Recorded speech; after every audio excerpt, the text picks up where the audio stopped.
Mic check. Wait, hold up. That's not mine.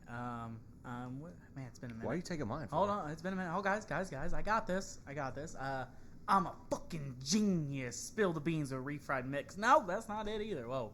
No, this is it. We are Simply Electrifying Productions. I am Jeremy Michael Mix, the man with the plan, one of a kind, the leader of this show, and my fellow colleague, guy who does the mic checks.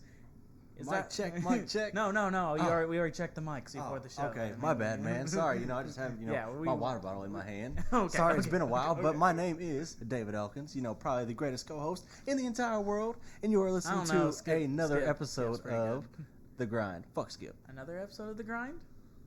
Another one. Another one. What's this one called? This one's called The Lottery. Yeah, we're talking about lottery tickets. So today, guys, if you really want a good lottery ticket to play, usually the $2 tickets are pretty good to scratch. I mean, is that not what we're talking about tonight? No, of course I don't gamble, but we're not. What lottery are we talking about, David? I don't know. I mean, it's kind of lost cause. I mean, wait. The NBA draft lottery. There we go. There it is. Yeah. All right. So the NBA draft lottery is where do they all play scratch off tickets together? Or? I think so. That's the equivalent of gambling. All right. Tonight on this show, we are going to talk about, of course, the umbrella so far of the show has been the NBA playoffs.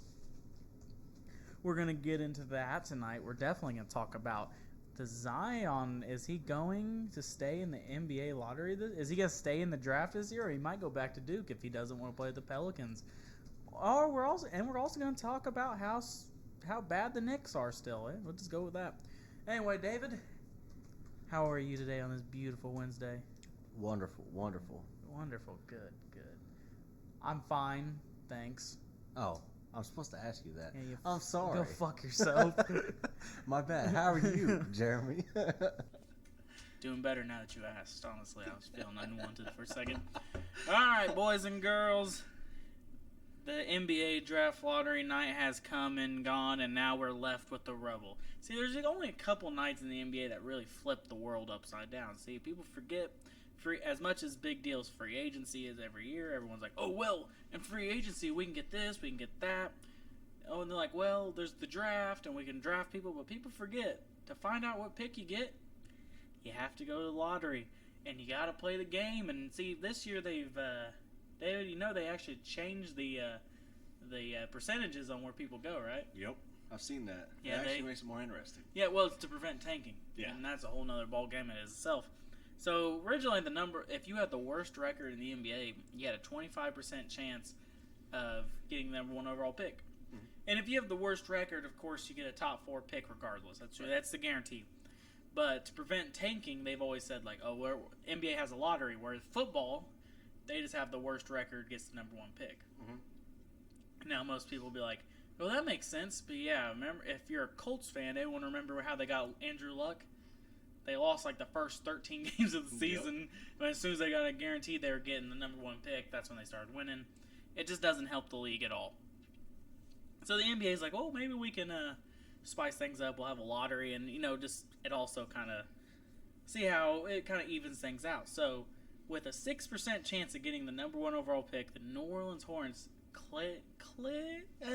clutched up and got it. It's fucking weird, man. The Pelicans just suck. They got lucky. The thing is, they just draft a really good player every 8 to 10 years, and then they waste his career. Chris Paul wasted him, traded him, got Anthony Davis immediately, wasted him. Looks like they're gonna trade Anthony Davis, maybe, and they're gonna. Whatever the Anthony Davis fucking scenario is, and then now they're getting Zion Williamson, who's probably going to waste most of his career with a subpar organization. But we never know. And then the Grizzlies, they swooped up and got the 2nd pick, which is very interesting because, they're what I said. Remember, David, the first game of the season when they played the Pacers, we were sitting at your old house. Do you remember what I compared the Grizzlies to? I don't recall that. I said this year they're going to be like the crackhead standing outside Casey's playing lottery tickets. I remember that. They're just going to be trying to get the first and second pick. And look, paid off for them. Third pick, New York. Oh my God, you guys can't even fucking tank right. The Lakers shot up and got the fourth pick, which is very rigged. I'm gonna say it right now. NBA's rigged. You fucking really think the Lakers?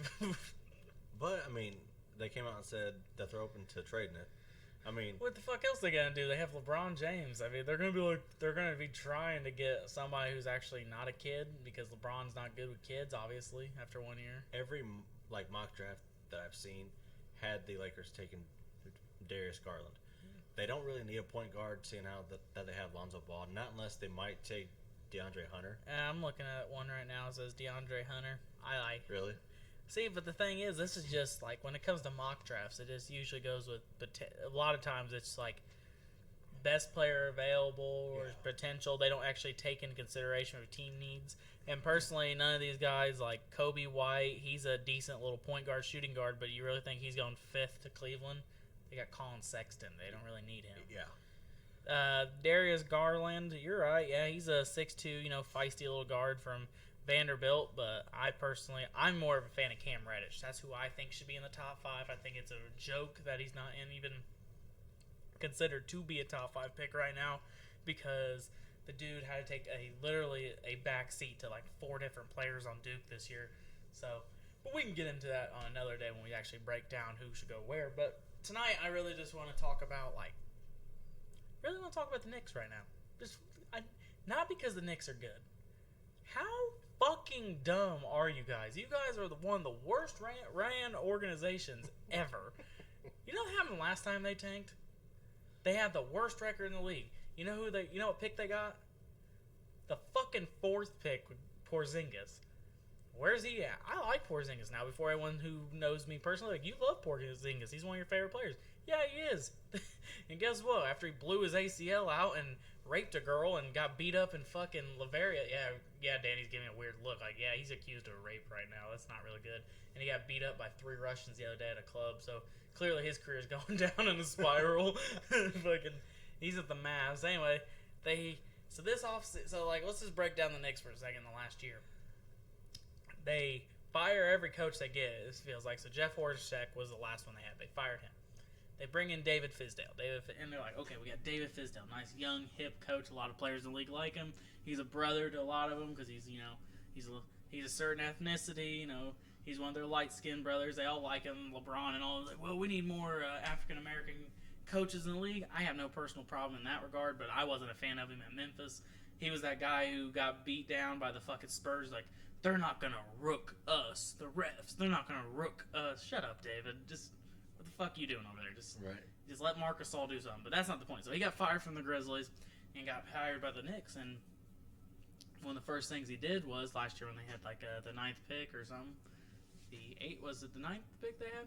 Last year when they got Kevin Knox? Yep. Yeah, it was the 9th pick. They got Kevin Knox. And so to break down this season, essentially, Porzingis missed the whole year. Was supposed to miss the whole year. He did. And then they traded him at the deadline. They drafted a guy named Kevin Knox, who's clearly the only guy on the team that should have been starting day one. His head coach sat him for the first 2 weeks like, we got to establish a culture here. We got to establish a culture. He said it like 3 times in one interview. I'm like, that's not how you establish culture. None of these great organizations say, we're establishing a culture today. No, they just do what the fuck they do and don't explain why. Yeah. And he sat Kevin Knox for Frank Ntilikina. Yeah, he ran 3 point guards at one point this season. Yeah, you're really trying to win there, buddy. Then they dropped 25 games straight at one point just to make sure they got Zion. Came out, and they're like, their whole plan is all year they've been leaking it out. We're getting Kyrie. We're getting Kevin Durant. Kyrie, Kevin Durant. Kyrie, Kevin Durant. Zion. What? Confirm. Like, we're getting Zion, AD. We're getting fucking Kyrie. Hell, Phil Jackson's coming. He's going to coach us. We're going to fire him again because we can. Michael Jordan's coming up to the squad. We're getting everybody. And that's an exaggeration, of course. But so their plan was this offseason, and people will still preach to me that as of right now they think Kevin Durant's still going, Kyrie's up in the air, who knows. But they're like, we're going to get Zion Williamson. and then there's two scenarios. You keep Zion or you trade Zion. The day of the draft, David, did you see what came out? Where that they were going to, if the number one pick was Zion going to them, that they were going to trade it for AD. Yeah, exactly. Yeah. Which was, in my eyes, honestly, is stupid. Then we'll talk about that here in a second. Let me just keep breaking down what happened. Okay. So now they told the whole league what they're going to do. Draft night comes, and the team you're going to trade the number one pick overall pick to gets the number one overall pick of themselves. And now they have all the leverage, and they still have Anthony Davis. And the Knicks are sitting there like, please let us have him. And people are still thinking they're going to get they're still getting Anthony Davis. But anyway, like you said, why would you think trading Zion for AD? Why would you think that's a bad idea? Honestly, because in my eyes, Zion is younger, and he can honestly do just as much as what AD can. Can you explain why he can do as much? Because they're clearly going to play two different styles. Zion has a higher vertical than AD, obviously. So we're going to say just because you can jump? No. Because if so, I'm not saying you can't say that, but Anthony Bennett got drafted number one overall because he was... That was stupid. Don't even. Okay. And also David Griffin drafted him too, so clearly that guy ain't that good at drafting over there in fucking New Orleans. That was stupid, okay? Alright, so he has a higher vertical. To me, I think that Zion's build is a little bit better. So I think that he can obviously out-rebound Anthony Davis. You think he can out-rebound Anthony Davis because he's bigger? I think that he can out-rebound Anthony Davis because he's bigger, he's more tougher. I know that he's younger, so the inexperience will end up being there. But the longer that he's going to be in the NBA, he's just going to be overall better than what Anthony Davis will. I mean, you've seen it in college. The only downfall that he has right now is his three-point shot. That's the only thing that the AD has that's better on him, I feel like. Here's what I got to say to that. Anthony Davis is one of a kind of himself. He's, 6'11", 7 foot, has a 7'6" wingspan, has a unibrow, so, he must be unique in that way. Yeah. He can rebound, block shots. He can rebound at a high level because he's really good at reading the rim, and that is a skill in its own. Very skilled shot blocker. He can score from multiple phases of the ball. He's actually an improved dribbler, even though he was actually recruited to Division I colleges as a point guard before he shot up 6 inches. And and he's real skinny, real slim build. So I can understand what you mean by athletically speaking, because Zion's built like a tank. He's a little chubby. He still has, and if no one believes us, he's still a little overweight. The NBA scouts are saying that he needs to get nutritionists right away so it can help preserve his knees a little bit longer than necessary. Mm-hmm. And that's what I understand what you mean by he could potentially match up, but Zion's only 6'6", 6'7", really. I mean, and he's gonna have to play. He's going to be a small ball 5, maybe a 4 or 3. He's going to be real weird at first. He kind of reminds me of Draymond Green in that way. Because Draymond Green came in the league, he didn't know where he's going to play at. Right. So, but to be better than Anthony Davis is hard to say that right now. I mean, and I get it, you got to make bold predictions once in a while, and there's nothing wrong with that. But Anthony Davis can do everything. But the one thing Anthony Davis never proved is that he can't win with it by himself. He can never win and carry a team. He went to the playoffs twice in his career. And the most impressive thing to his resume, he swept Portland last year and then turned around and this year didn't make the playoffs. Granted, didn't help he got sat for the rest of the year. So if someone goes to JMix34 on Twitter and says, well, they sat him since the trade deadline, well, that happens sometimes. You shouldn't tell anyone you only want to play at one place when you get traded, so no one wants to trade for you. But he's in it's a real weird predicament. But like I said, from basketball play-wise, I would personally take Anthony Davis. I like his style. I like the fact that he can score from multiple phases of the ball, pick and roll. In this day and age, a big who can run pick and roll who can catch lobs and who can pick and pop. that is so undervalued because look at the Rockets. I'm going to use this as an example. What happened in the Rocket series? Why did the Rockets and Golden State? What did one of the first things Golden State took away? They're pick and pop. They're not pick and pop. Pick and roll with Clint Capella. What's Clint Capella do? Clint Capella averaged 15 at the end of the season. 15 to 17 points a game, 12 rebounds. Where do you get all those points at? At the rim. Catching lobs from James Harden was the first thing they took away. Right. Lobs. And guess what? Exploited him immediately. Now you're completely worthless on offense. Completely worthless on offense because we all know you ain't getting the ball. You ain't putting the ball on the deck. You ain't playing from the post. The Golden State Warriors understood that, and also the Rockets have made it known they don't play at the post.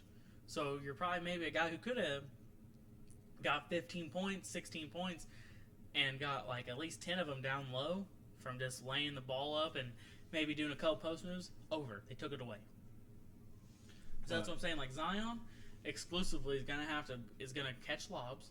He's gonna run the fast break. But in his rookie year and his probably first 4 years, he's gonna have no shooting game at all. You're gonna be like, oh well, he can catch and shoot. So can Anthony Davis. Anthony Davis can shoot off the dribble. He has a good mid-range shot. And when Zion has to show me that he can play with the big boys and dominate. He played in a boys league when he was a fucking, I would say a grown-ass man, but he literally looked like 3 grown-ass men put together. So that's what I'm saying. And Anthony Davis is 26. I mean, he's not even at his athletic peak. I mean, you're saying that you're going to take Anthony Davis, but just to go back to my point that the only thing that Anthony Davis has on him really is a 3-point shot. Going back to when Anthony Davis was in college, I just happened to just look it up.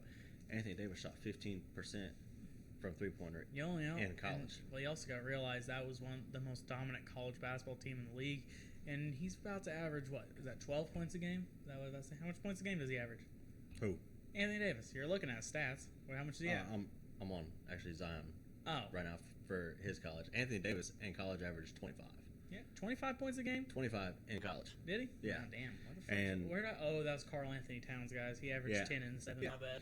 And Zion, he shot like 34 from 3-pointer, which really ain't bad for college.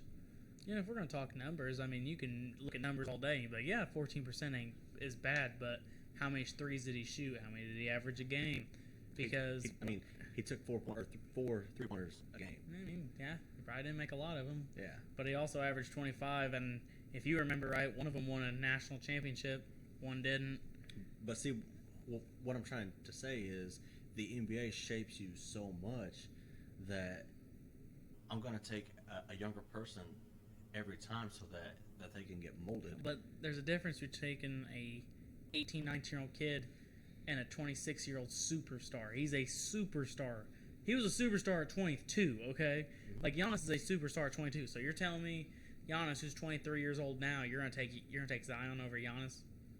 No, because the ages are so similar. Yeah, Anthony Davis is 26. But what makes you think, okay, so in 4 years, when Anthony Davis is 30, Zion's going to be 22, 23 years old, and he's going to be at that superstar caliber. Or there's the question mark. Say, we don't know anything. I'm going to take the guy I already know who can ball. I'm not going to take the question mark. I watched a guy miss 2 weeks of a season because he blew his shoe out. That's not his fault. Yeah. Oh, he stepped in the fucking shoe blue. But that's not his fault. He's so damn big. That's Nike's fault for making Actually, bad it is shoes. Zion's fault. He did. That was the only pair of shoes he wore up to that point. He never changed his shoes. If you actually listen to all the pros, they tell you they change their shoes every game. So that doesn't happen because they do take a lot of wear and tear, and they're big boys. I mean, 285 pounds on a fucking pair of some shoes. Come on, that's gonna get tore through. Yeah. But see, and I understand where your point is, and like I said, if this was like, if you're saying, oh, if I could have Zion or Draymond or Zion over any power forward in the league outside Anthony Davis, I'd take it. Like Blake Griffin. Remember when Blake Griffin was 24, and he looked like a superstar? Mm-hmm. But what happened to Blake Griffin now? Blake Griffin now is a below the rim player. He doesn't jump that much.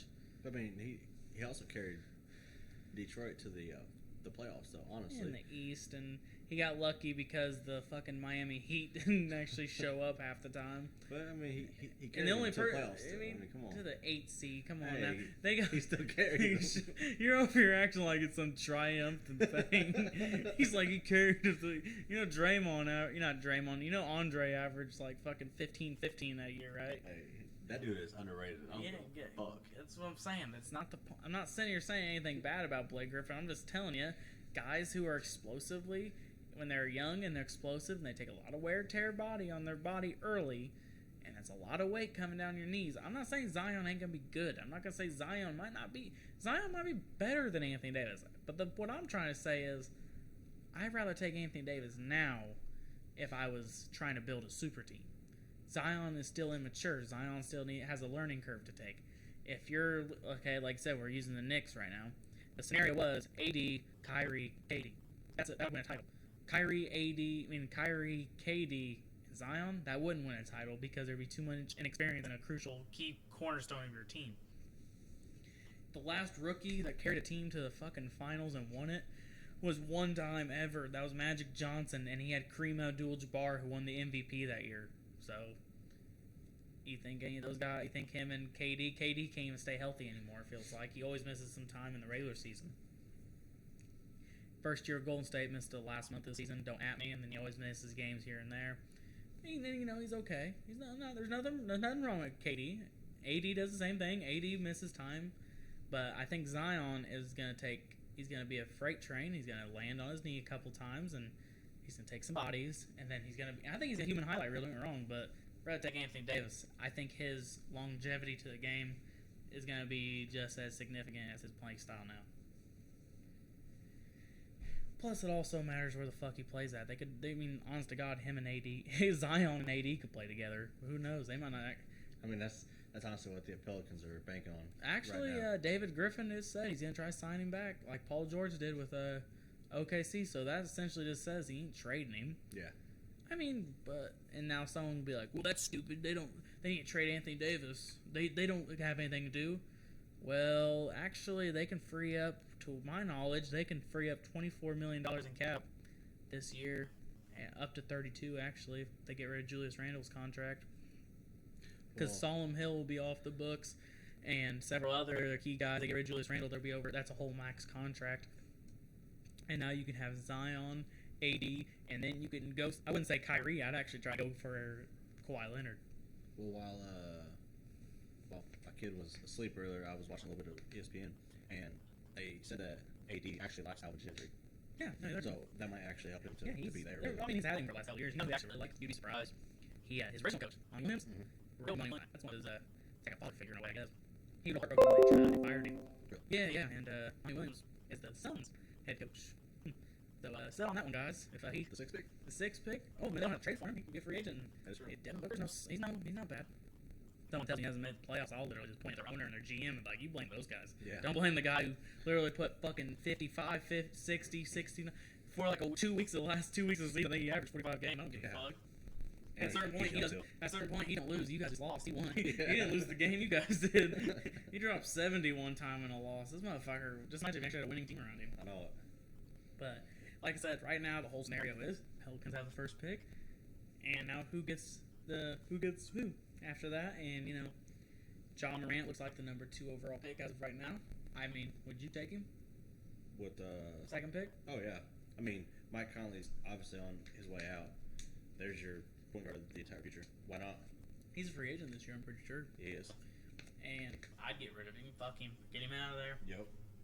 Get John Morant is John Morant and Jared and what's his name? Junior. What's the hell's his name? Who's the rookie from last year? 4th pick last year. Oh my god, I am drawing a blank. So am I. Jaren Jackson. Yep. Jaren Jackson. Jaren Jackson, power forward. He had a good little rookie campaign. He did his job. He improved, and I think him and John Morant, they could be a young, explosive 1-2 punch for a while. And if they get some other veteran talent, they could be good. And I think that my favorite rookie out of that entire class, he came in the second round mainly because of the March Madness. He was on that Oregon team, Dylan Brooks. Mm-hmm. absolutely loved him during March Madness. Dylan Brooks is a decent little shooting guard. Yep. I think he's kind of got in there onto that squad too. He'd be a good 3-and-D type of guy. Has a nice little bounce to him. So him and John Morant in the backcourt and Jaren Jackson and a younger team. Yeah, that wouldn't be. They'd be fun to watch. Yeah, they really would. They wouldn't. It wouldn't be something I tune in every week to. But if they were playing against like a team like a team within their range of like competitiveness and they played hard, I think it'd be fun to watch. But they have to show me how they are getting coached. And then, like I said, the Knicks have the 3rd pick. I actually think that's a kind of a blessing in disguise. Here's what the Knicks do wrong every time, guys. They try to rush to the end because they're such a big market. You know they've never won a title since the 70s? David, did you know that? Really? They haven't won since 72. You know who's on their they won back-to-back championships in the 70s. You know who was on that team? Phil fucking Jackson, okay? Phil Jackson was a player when they were winning titles, okay? That's how fucking old it's been. Damn. So, that's how long ago it was. So now you're sitting here, you got the Knicks who always think they're good. The Knicks haven't won a title. Forever. They haven't won a title. The only time they were relevant was in the 90s when they had Patrick Ewing, early 2000s. And ever since then, they've been trying to rush to the end. So they trade. They completely gut themselves with picks, and they gut their players. And they get left with nothing. Lakers have done the same thing for years. They've got their teams, and randomly be good. They didn't, not randomly, but they would get a big trade in, get Shaq, and they picked up Kobe miraculously with the 13th pick after they traded for him. And then they haven't been relevant since. I mean, Kobe left, and since 2010 when they won their last title, I mean, it's always been downhill from there. So the Lakers, and then they try to make these big splashes. Well, the Knicks really fuck up because they do all these dumb trades. They gutted their team for Carmelo Anthony, who was going to come literally 4 months later in free agency, but they couldn't wait. Can't wait for Carmelo. Let's trade our whole team to the Nuggets. Why? Where's the logic? Whoa, guys, where's the logic? It's like we're fucking when the Rockets traded for Chris Paul. As much as that's a good pickup for him, they could have just waited. If Chris Paul would have been a good guy, wasn't such a good guy to the Clippers, he's like, oh, I'll pick up my 1-year option so you guys can trade me. And I'm like, why don't you just go to free agency and sign with the Rockets? You guys would have had Lou Williams and all that firepower that they picked up. Right. You're telling me Lou Williams and Pat Bev off the bench wouldn't fuck over Golden State?